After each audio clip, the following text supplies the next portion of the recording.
Hi, I'm going to go over a principle of intuitive eating.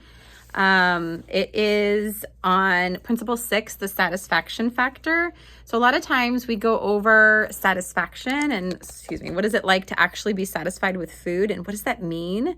When you're navigating hunger and fullness cues, sometimes asking yourself, what do I really want? And there's power in this pause. So that's another principle. But when you were growing up, when you were first learning how to eat, did your caregiver give you any choices in terms of what was served, or were you dictated? There was a lot of authority on you just eat what's served. Were you given any choice? Did you learn that you actually have a choice? And sometimes due to finances or anything, you don't have a choice. So choosing foods can actually feel foreign. It feels different. It feels scary. I'm just used to being told what to do. Another is there a diet mentality in the house? So when you're asking what you really want, if you were taught that there are certain foods that are bad and good, there's all of these rules that were made up in the household that maybe they don't apply to you anymore as you're navigating autonomy. A third question, were there foods that were forbidden in your home? Like, was sugar forbidden? And so now that you have autonomy, oh my gosh, that's all you want because it was forbidden. And the brain, the way it works is sometimes that mentality makes the forbidden thing more appealing.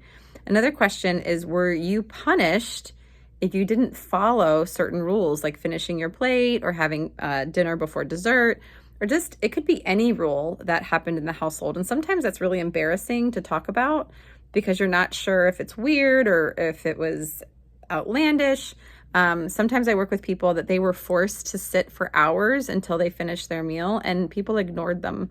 So they felt really invisible, and no one believed them that that food was really scary for them to have. Another one, was it really stressful to eat around your family members? Maybe they were critical of your food choices, they were critical of your body, and even if they were joking or teasing, it still felt really uncomfortable for you. So eating around them was really uncomfortable, and it was really hard to define what you actually liked. So a lot of times the satisfaction factor, if you're working on the relationship with food, is really discovering what you really want.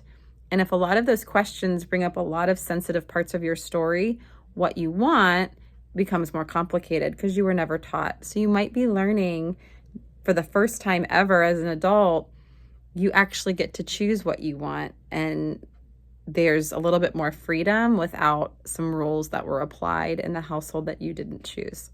I hope this helps.